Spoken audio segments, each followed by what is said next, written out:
The small house in the east side of Oakland was quiet that Sunday morning, except for the muffled sound of the basketball bouncing against the cracked concrete in the backyard. Tyler Johnson, a 12-year-old African-American boy, was dribbling with determination, his thin body moving gracefully despite the worn-out sneakers he wore. "Curry for three, and he scores!" Tyler narrated to himself, imitating the ESPN commentators while throwing the worn ball toward the rimless hoop attached to a wooden board. The back door creaked open. Lisa Johnson watched her son with a tired smile. At 38 years old, the lines on her face told the story of someone who had been working 2 jobs since her husband passed away 3 years ago. "Tyler, breakfast is ready. You're going to be late for school." "Just one more shot, Mom," Tyler begged, positioning himself for another attempt. Lisa observed her son with a mixture of pride and concern. Her eyes rested on the number 30 Golden State Warriors jersey Tyler was wearing, his prized possession. The jersey, originally a birthday gift from his father before he passed away, was visibly worn. There were careful patches on the back and sides, made by Lisa herself when the jersey started to tear. Tyler wore it practically every day, even though it was too small for his growing body. In the modest kitchen, Tyler devoured his cereal while watching Stephen Curry highlights on the old cell phone he had inherited from his mother. "You? No, Mom," Tyler said between spoonfuls. "Coach Williams says I have the same type of shot as Curry." "Really?" Lisa smiled, preparing her son's school lunch with the few items available in the refrigerator. "Well, keep practicing. But remember that Curry also did very well in school." "I know, Mom. I'm turning in my science project today." Tyler hesitated for a moment. "Mom, do you think we'll ever be able to go to a Warriors game?" Lisa's smile faltered. NBA tickets were completely out of the family's budget. "One day, dear. We'll save up." Tyler nodded, understanding the reality of the situation without words needing to be said. He didn't complain about the hard life they led, but Lisa noticed how her son looked longingly at classmates with new sports equipment and brand-name sneakers. At school, Tyler stood out in physical education classes, especially in basketball. Coach Williams, a white man in his 40s, had noticed the boy's talent and often stayed after classes to help him train. "Johnson, that shot is getting better and better," the coach praised as Tyler made a series of medium-distance baskets. "But your jersey is almost falling apart, young man." Tyler looked down, running his fingers over the careful patches. "My dad gave it to me. Before, you know." The coach nodded in understanding. "I get it. It's special to you." "Someday I'll have one signed by Curry himself," Tyler said, his eyes shining with determination. "Keep dreaming big, kid," the coach replied, with a gentle smile. "And keep working hard." That night, while Lisa was sewing another small tear in the Warriors jersey, she noticed an advertisement in the local newspaper. The Warriors would be holding a community event in downtown Oakland the following weekend, a free basketball clinic for young people. Some players would be present, although the announcement didn't specify which ones. "Tyler," Lisa called, with an idea forming in her mind. "Come see this." The Oakland Community Center was buzzing with activity that sunny Saturday. Hundreds of children and teenagers, mostly from low-income communities, formed anxious lines to participate in the Warriors basketball clinic. Tyler could barely contain his excitement, pressing the worn basketball against his chest as he waited beside his mother. "Do you think Curry will really be here?" he asked for the 10th time that morning. "The announcement didn't guarantee it, dear," Lisa responded patiently. "But some players will definitely come." Tyler wore his patched number 30 jersey, now clean and pressed for the occasion. Lisa had stayed up late the night before, reinforcing all the weak points in the fabric and doing her best to make it look presentable. Volunteers in Warriors t-shirts organized the children into groups by age. The energy was contagious: laughter, shouts of joy, and the constant sound of balls bouncing on the polished gym floor. For many of these children, including Tyler, this was the closest opportunity they would have to connect with their professional basketball heroes. 10 to 13-year-olds over here, shouted one of the coordinators, and Tyler said goodbye to his mother with a quick hug before running to join his group. The first hour of the clinic was conducted by assistant coaches and former Warriors players, who guided the youngsters through dribbling, passing, and shooting exercises. Tyler absorbed every tip, every technical correction, executing the movements with unusual concentration for his age. "That kid has something special," commented one of the assistants to another, observing how Tyler moved on the court. The buzz began around noon, excited whispers running through the courts. The side door of the gym had opened, and the crowd of children suddenly began to stir as they recognized the figures entering. Among them, unmistakable with his slender physique and characteristic walk, was Stephen Curry.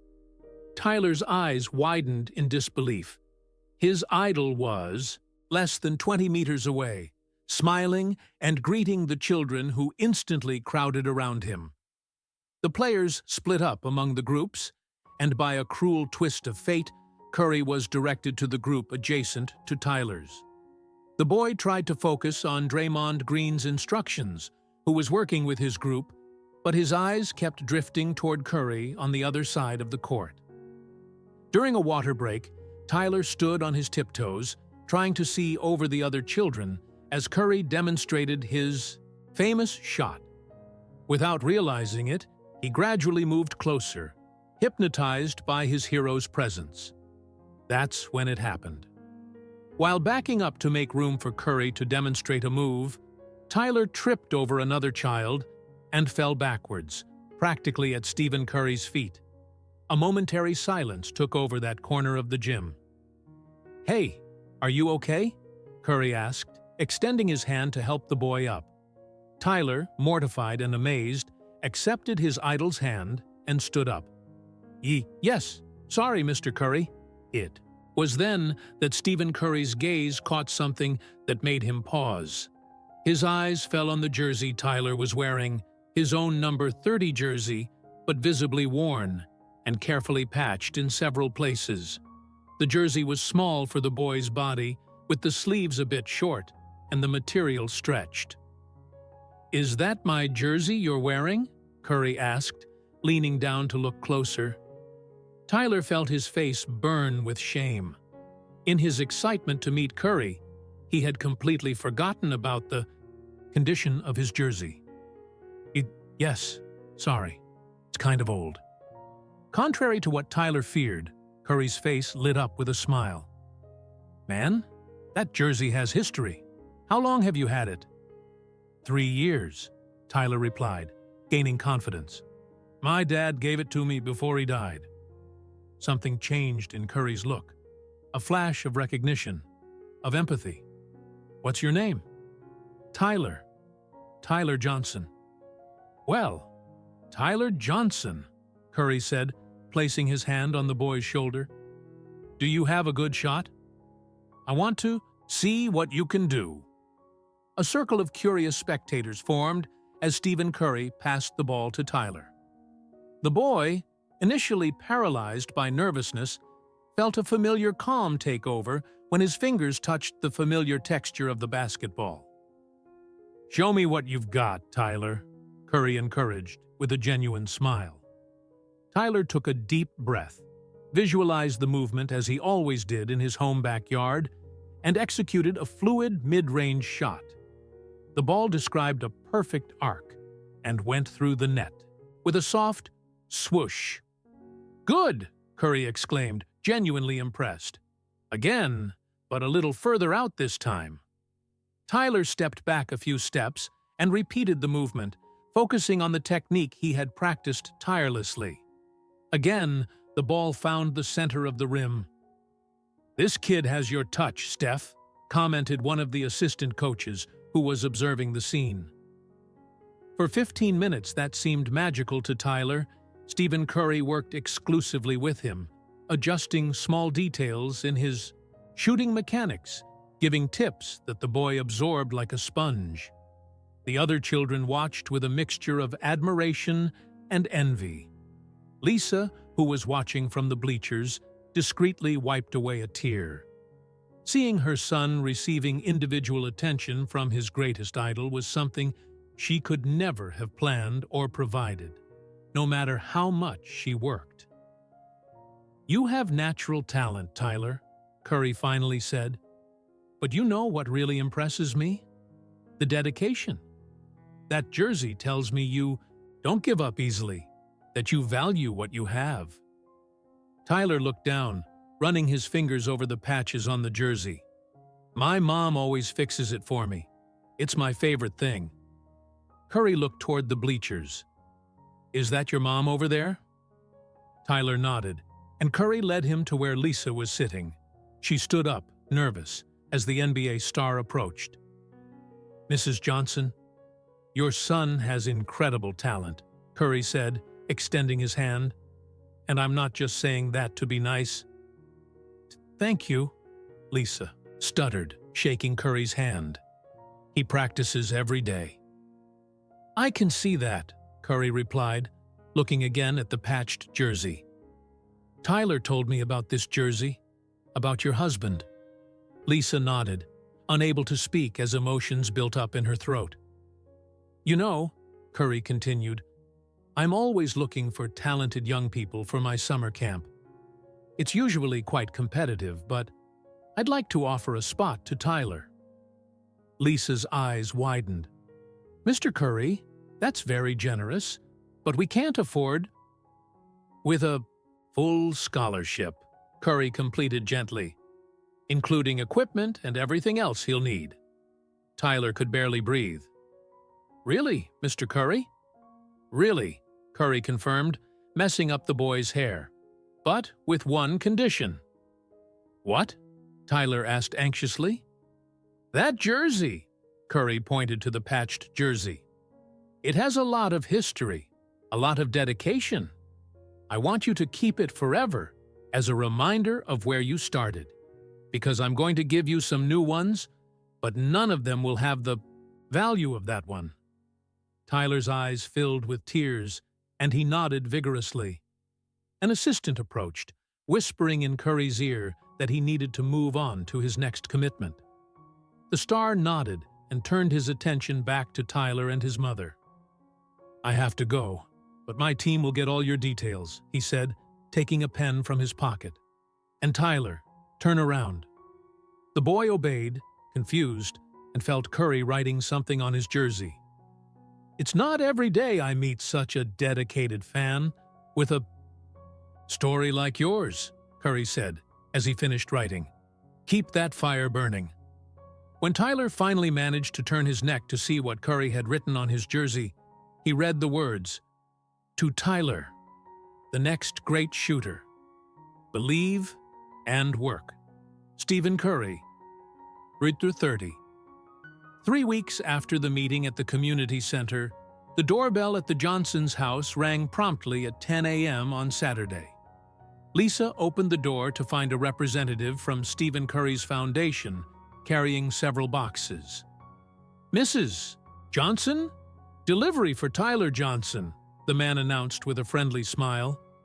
Tyler came running when he heard his name, his eyes widening at the sight of boxes marked with the Under Armour and Golden State Warriors logos.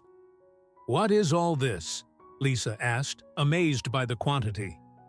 "Special order from Steph," the representative explained. "Complete equipment for the summer camp that starts next month, plus some surprises." With trembling hands, Tyler opened the first box to find 5 new Warriors. Jerseys, all with the number 30, and Curry's name on the back, in different styles. The second box contained professional basketball shoes, exactly his size. More boxes revealed shorts, socks, sweatshirts, a backpack, and even a new iPad preloaded with training videos. "This is too much," Lisa murmured, mentally calculating how much all that would cost, certainly more than she earned in several months. At the bottom of the last box was an envelope. Tyler carefully opened it to find a handwritten letter. "Tyler, before any championship, before the contracts and fame, I was just a boy who loved basketball and whom many thought was too small, too weak to succeed. What carried me forward was the same thing I see in you: passion, dedication, and the willingness to work when no one is watching. Wear this equipment with pride, but never forget that patched jersey. It tells your story much better than any new jersey ever could. I can't wait to see what you'll achieve at camp. But this is just the beginning. Keep believing. Stephen Curry." Lisa could no longer hold back her tears, hugging her son as he held the letter with reverence. Curry's summer camp was transformative for Tyler. Surrounded by elite coaches and other talented young people, he absorbed technical and tactical knowledge he would never have had access to otherwise. His confidence grew, not just as a player, but as a person. What no one expected was the video. On the last day of camp, Stephen Curry made a surprise appearance and specifically looked for Tyler. A videographer from the foundation captured the moment when Curry reunited with the boy, now properly wearing the professional equipment, but carrying his original patched jersey in a special bag.